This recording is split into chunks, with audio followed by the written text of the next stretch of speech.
Tu já viu esses caras que parece que nasceram para empreender? Cria uma startup, cresce, vende, depois cria outra, vende também. Parece que eles não conseguem ficar sem criar uma empresa.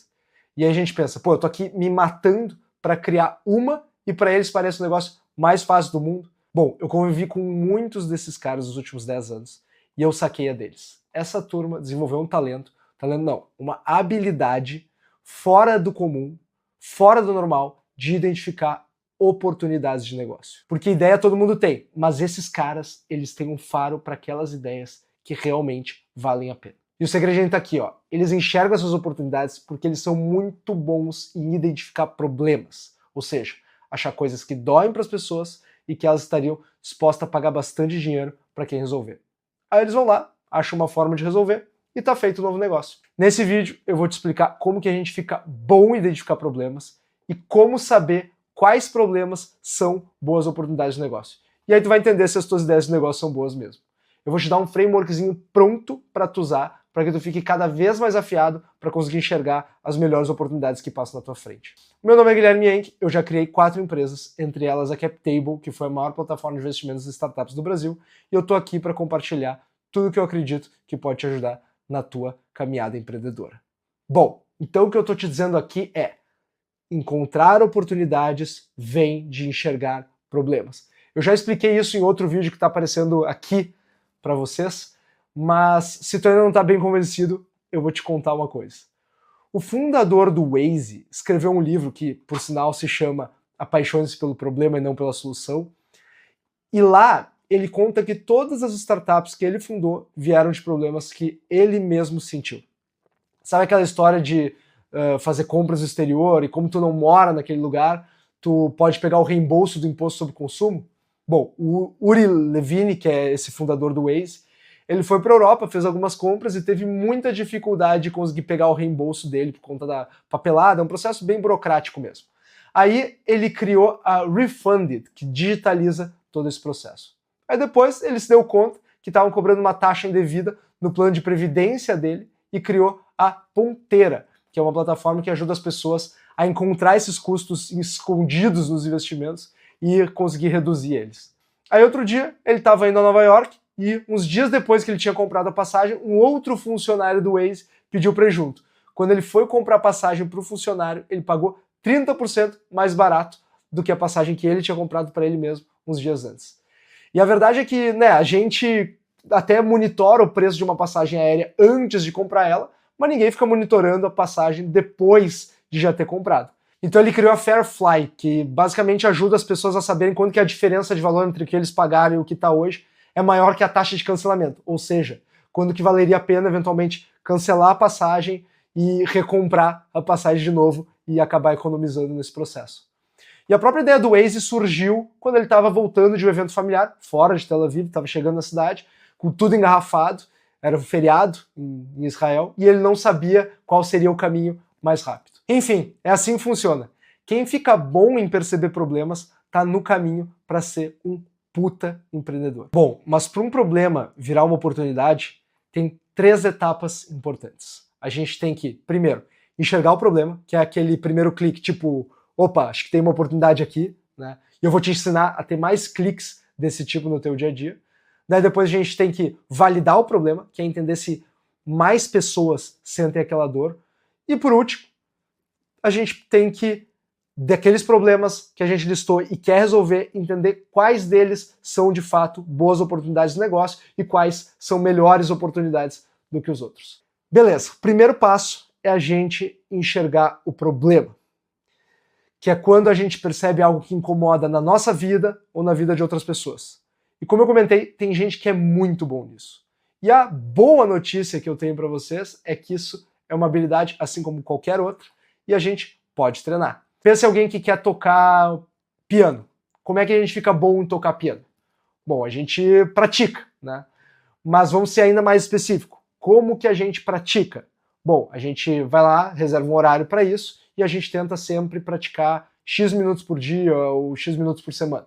Então o processo é esse. A gente coloca uma meta de tempo de prática, define quando a gente vai praticar na nossa agenda, senta no piano e toca.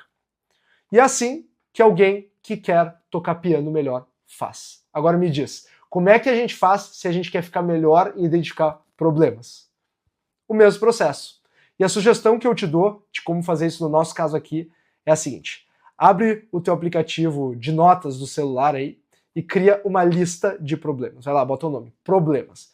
E agora pode até pausar o vídeo, criar a tua aí, faz aí rapidinho e depois volta aqui. E aí, nessa lista, tu vai anotar todos os problemas que tu perceber. E aí, tu vai colocar uma meta diária, sei lá, pensar em 3 problemas por dia.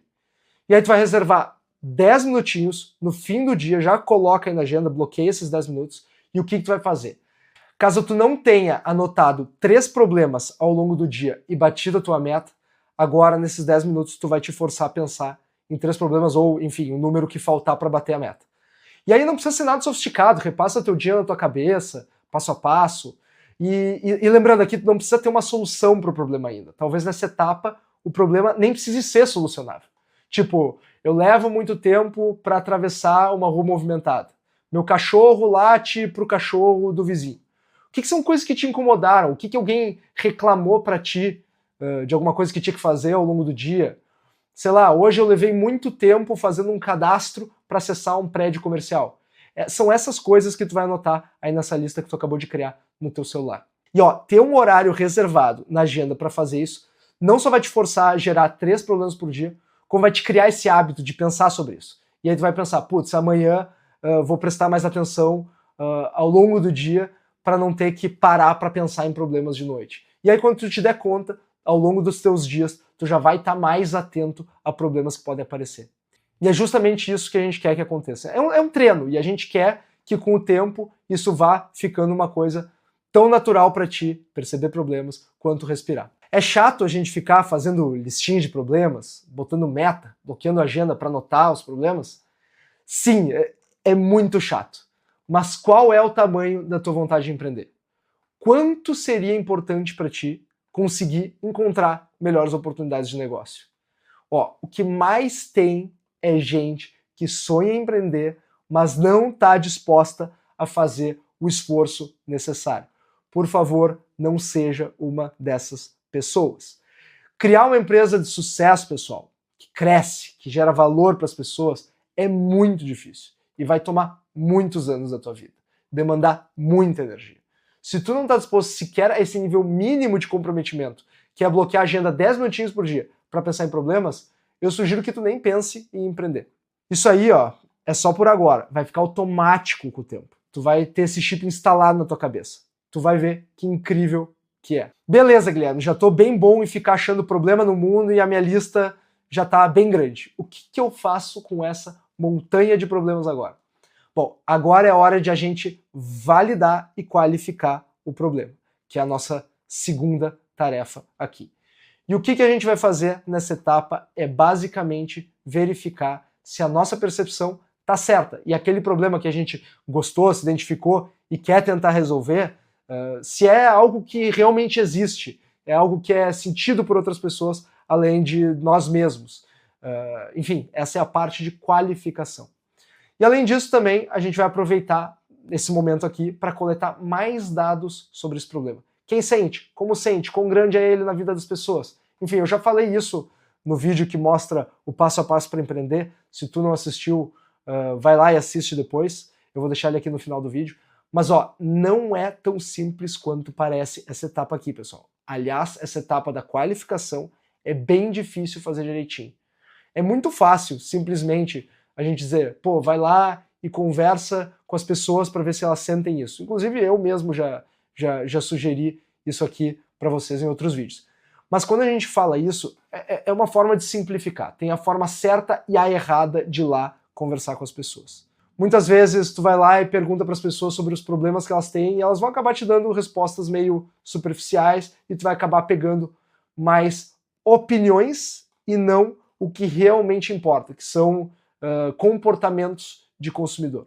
A verdade é que as pessoas, de forma geral, são muito ruins em prever o próprio comportamento delas como consumidores. Por exemplo, tu coloca 2 produtos na frente dela e pede para ela decidir qual compraria com base nos preços atuais. Depois, a gente testa uma nova diferença de preço entre esses 2 produtos e pergunta se isso mudaria a decisão dela ou não. Não dá para confiar na resposta que ela vai te dar. Ter que projetar coisas na cabeça dela de como seria uma decisão dela em um futuro hipotético é muito difícil. Talvez se um dia elas realmente estivessem diante dessa decisão em uma prateleira do supermercado, pode ser que elas eventualmente fariam completamente o contrário do que elas te disseram. Então isso é muito difícil de confiar. Tem ainda um segundo problema, que é o seguinte: quando tu sai direto perguntando para as pessoas se elas sentem o problema, tipo, sei lá, pô, tu não leva um tempão fazendo cadastro num prédio comercial, só pra gente ficar aqui no exemplo que eu já dei, aí tu já enviesou a pessoa. Quando tu pergunta se ela sente o problema X, tu condiciona ela e amplifica a importância daquilo na cabeça dela. Isso, inclusive, é um efeito psicológico bem forte, que é bem documentado, que tem até um nome de efeito Baader-Meinhof. Enfim. Mas eu já vi também, pessoal, muita gente mandar um questionário perguntando: se eu fizesse uma solução para o problema X, tu usaria? E daí a resposta do questionário é marcar sim ou não. Aí o tal empreendedor fica felizão porque 90% marcou que sim, que usaria o produto se ele existisse.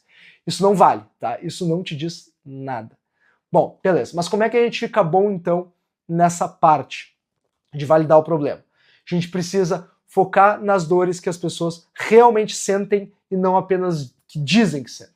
Inclusive, tem muitos produtos que são montados em cima de problemas que as pessoas têm, mas nem saberiam dizer que elas têm. Mas como é que a gente vai fazer isso então? Aqui algumas dicas. A gente precisa sempre tentar puxar do emocional dela e evitar ao máximo uma resposta racional. Eu vou dar um exemplo aqui. Pergunta como que a pessoa faz determinada coisa. Por exemplo, como que tu faz para pegar o teu tax-free quando compra coisas no exterior? Consegue me narrar a tua última experiência com isso? Ó, percebe que eu não estou perguntando sobre problemas. Eu não estou perguntando se foi demorado, se foi burocrático, ou sobre que solução que elas gostariam de ter para isso. Eu estou perguntando sobre algo bem específico que ela de fato fez. Não estou pedindo para ela imaginar, raciocinar, ou projetar um futuro em cima de nada. E essa aqui é a chave, pessoal. Se ela falar de forma hipotética, a gente já perdeu. E aí, quando ela estiver narrando a experiência, a gente vai ficar atento atrás dos sinais emocionais. Se ela estiver reclamando, super desapontada, ou super excitada sobre algum ponto dessa jornada que ela está te contando, é aí que a gente tem as nossas pistas sobre o que dói nela. Por exemplo, ela está lá narrando para ti que a última vez que ela foi para a Europa e comprou um notebook lá. Ela diz super frustrada que teve que preencher muita papelada, que demorou muito para o funcionário da loja achar o formulário, que ela já estava atrasada para um passeio e tal. Bom, aqui nós temos uma pista. Aí depois ela diz aliviada que quando chegou no aeroporto, ela deu muita sorte porque não tinha fila lá no guichê, que é onde pega o reembolso do imposto. Bom, tá aqui outra pista também. Ou outro exemplo aqui, imagina que tu vai passar um dia inteiro sentado do lado de um colega de trabalho, vivendo com ele tudo que ele faz naquele dia. Ele vai acabar te dando algumas pistas emocionais. Ele vai te dizer coisas do tipo, pô, essa parte aqui do meu trabalho é meio chata, mas eu tenho que fazer, ou essa parte aqui eu uso esse software para me ajudar e ele faz tudo automático, nem preciso me envolver, ou ainda aqui eu faço uma gambiarrazinha junto essas 3 ferramentas diferentes aqui, daí eu consigo fazer. Enfim, todas essas te dão pistas. Os sentimentos que a gente traz aqui são dores, medos, prazeres, ambições, que são todos reações emocionais. Então a gente precisa buscar pistas emocionais para entender onde realmente tem oportunidades. Ó, aqui outra dica que eu faria. Tentar capturar a atenção e exigir ações das pessoas normalmente também é uma boa forma de ver se algo realmente dói. Todo mundo scrollando infinitamente em mídias sociais, uma infinidade de conteúdos para ela consumir, ela só vai parar e gastar tempo naquilo que realmente interessa a ela. Eu postaria no meu Instagram, LinkedIn ou a rede que tu quiser, por exemplo, dizendo: pessoal, estou criando uma solução para o problema X. Quem quiser ter acesso à versão beta dela, me procura. As pessoas que pararem, lerem teu post e agirem para te procurar, é porque realmente sentem aquela dor. Claro, tem que ter um cuidado aqui. Se tu está ainda investigando o problema, provavelmente tu ainda não tem uma solução para essas pessoas usarem.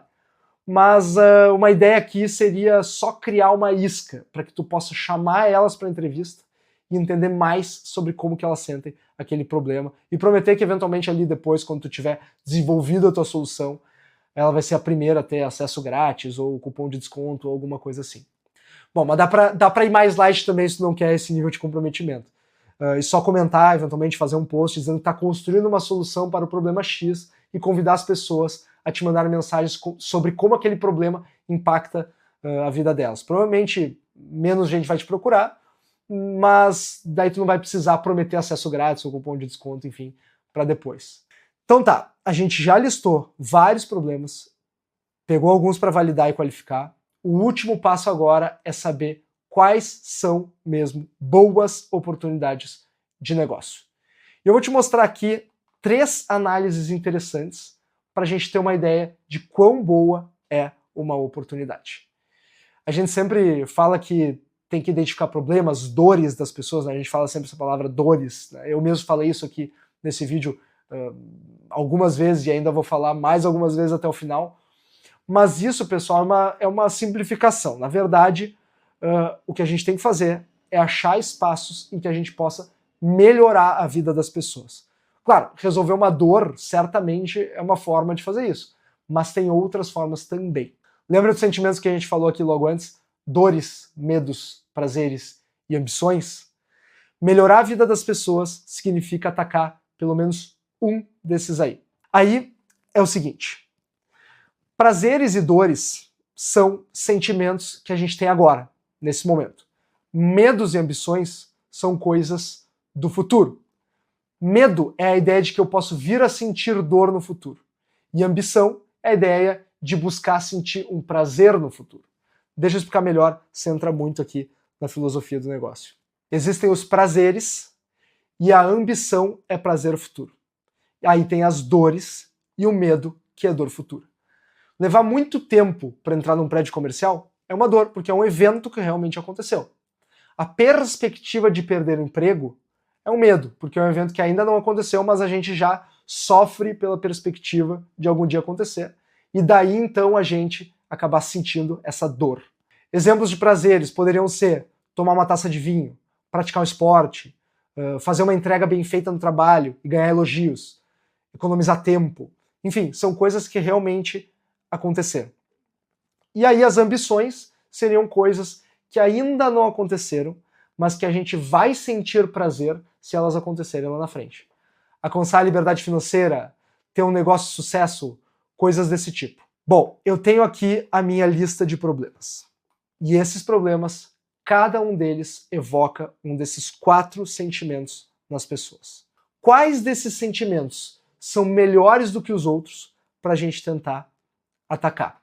Na prática, essa mesma pergunta tem algum ou alguns desses 4 sentimentos que é melhor eu atacar, que faz com que as pessoas estejam mais propensas a me pagar? Bom, tem um padrão de comportamento do ser humano que é muito importante e está presente muitas vezes na nossa vida. Pensa o seguinte, em um experimento eles colocavam uma criança em uma sala sozinha e colocavam um doce em cima da mesa e diziam para a criança: tu pode comer esse doce agora, mas se tu esperar eu voltar, tu ganha 2 doces. É da natureza humana valorizar mais coisas no presente do que no futuro. E o grau de preferência temporal, que é como a gente chama esse conceito, vai variar de pessoa para pessoa.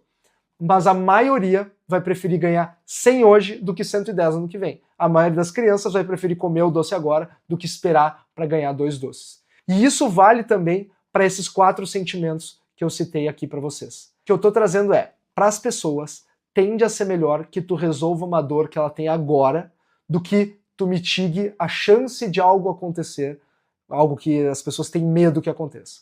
Ou que tu gere um prazer imediato do que ajudar ela com uma ambição futura. Ou seja, na média, problemáticas que envolvem dores e prazeres tendem a ser melhores do que problemáticas que envolvem medos e ambições. Isso não é uma regra, tá, pessoal? Às vezes o medo é tão grande, tão intenso, que ele angustia mais a pessoa do que qualquer dor que ela possa estar sentindo. E às vezes, eventualmente, uma ambição que a pessoa tem pode gerar dores no meio do caminho, que são, sei lá, coisas que impedem ela de chegar na ambição, são obstáculos, enfim. Enfim, é um papo cheio de nuances, mas na média, questões diretamente relacionadas a dores e prazeres vão ser mais efetivas porque estão no presente. E aí vem a segunda pergunta. Entre esses dois, é melhor eu resolver dores ou promover prazeres? Esse é mais intuitivo, mas também vem da natureza humana, que é o nosso viés de negatividade. Evolutivamente, para nós como Homo sapiens, fazia mais sentido a gente primeiro reagir à ameaça do que gastar energia buscando prazer. E não é só coisa dos nossos ancestrais, isso ficou de fato programado no nosso cérebro. Tem alguns estudos até que mostram isso, que perder R$100 dá mais dor em nós do que ganhar R$100 nos dá de alegria. Bom, pessoal, então nós temos o campeão entre os nossos 4 sentimentos, e na verdade aquilo que a gente já meio que usava como referência, né, que é resolver dores. Bom, indo adiante, tem outro parâmetro que eu gosto de usar para analisar o quão boa é uma oportunidade, que é o nível de consciência das pessoas sobre determinado problema. É o seguinte, vamos pegar um exemplo aqui. Digamos que o problema que a gente está pensando em endereçar é as pessoas que trabalham demais, dormem pouco, vivem estressadas, um problema acho que bem presente nos dias atuais. E aí pensa em 3 caras que vivem essa dor. Vamos dar nome para eles aqui, o João, o José e o Luiz. Essa rotina deles, que eles têm, enfim, certamente traz vários problemas, mas vamos definir aqui que o problema deles é estresse e falta de concentração. Bom, aí é o seguinte, o João não sabe que ele tem um problema. Ele claramente tem um, ele está estressado e não está conseguindo se concentrar, mas ele acha que é assim que as coisas são, ele só é um cara ocupado como todo mundo e etc. Já o José, ele tem uma rotina igual a do João, tão estressante quanto, mas ele é mais ligado. Ele sabe que a performance dele não está normal, porque ele está estressado, com falta de foco, mas ele não sabe como resolver isso. Já o Luiz, por sua vez, está numa posição melhor que esses outros dois, ele sabe que está estressado, sabe que está com falta de foco e está ativamente procurando soluções para isso. Tá? Se tu tem, digamos, um aplicativo de exercícios físicos e meditação, para quem deles é mais fácil de vender? Para o João, que nem sabe que tem um problema? Para o José, que sabe que tem um problema, mas não sabe o que fazer? Ou para o Luiz, que inclusive já está procurando alguma coisa para resolver esse problema dele? Então a ideia aqui é, nesses 3 estágios de consciência sobre o problema, quanto mais para frente as vítimas da dor que tu quer resolver estiverem, mais fácil vai ser conquistar clientes no futuro quando tu tiver uma solução para isso. Por último, talvez aqui o parâmetro mais relevante deles é entender o quão grande é a dor para as pessoas. Dói mesmo ou só incomoda um pouco? É só um ruidinho de fundo ou é alguém tocando funk no teu ouvido? Não, brincadeira, sem preconceitos musicais. Tem vezes que a dor nem chega a ser grande o suficiente para que alguém esteja disposto a pagar por uma solução. Já quando algo dói mesmo, o cliente não adia a decisão, ele quer resolver agora e topa pagar bastante para resolver. E esse ponto aqui é chave. Quanto mais doer, quanto mais dói nas pessoas, mais valor o cliente vai atribuir a uma eventual solução que tu criar. Para ilustrar o quão importante é esse ponto, vamos usar de novo aqui o exemplo que a gente já falou, o exemplo do Waze. Engarrafamento não é uma puta dor que aparece com muita frequência na vida das pessoas? Se alguém chegasse para ti e dissesse que pode resolver ou pode te ajudar nesse problema, tu não ia ficar louco por essa solução? E aí que tá o ponto, o Waze ele não resolve o problema dos engarrafamentos, ele só ajuda um pouco, né? Mas nesse caso aqui, o problema é tão grande e tão dolorido que mesmo que uma solução que ajuda um pouquinho, as pessoas já percebem muito valor. Beleza, pessoal, fechando aqui então um resuminho. Se eu pudesse escolher, eu escolheria empreender em cima de um problema que endereça dores e não prazeres, medos ou ambições. Que o público consumidor já esteja maduro a ponto de saber que o problema existe, que eles têm esse problema e estão procurando ativamente uma solução para esse problema. E que seja muito dolorido para as pessoas e não só um funk, quer dizer, um ruído que incomoda um pouco. Esse seria, pessoal, o ideal do ideal. Mas não te intimida se o problema que tu te apaixonou por resolver não está nessas categorias. O importante é tu começar logo a tua trajetória empreendedora, que tu não vai te arrepender. Para te ajudar nisso, inclusive, eu recomendo que tu veja esse vídeo que está aparecendo para ti aqui na tela, que são 5 dicas para quem está começando, para quem quer empreender, para quem quer tirar o seu negócio do chão. Beleza? Agora me diz, em quantos problemas tu já pensou hoje? Cria a tua lista aí, define tua meta diária, bloqueia os 10 minutinhos na agenda e partiu, fica bom em achar oportunidades. E além disso, escreve tuas dúvidas aqui nos comentários que eu vou ter muito prazer em te ajudar. Curte o vídeo, te inscreve e até a próxima.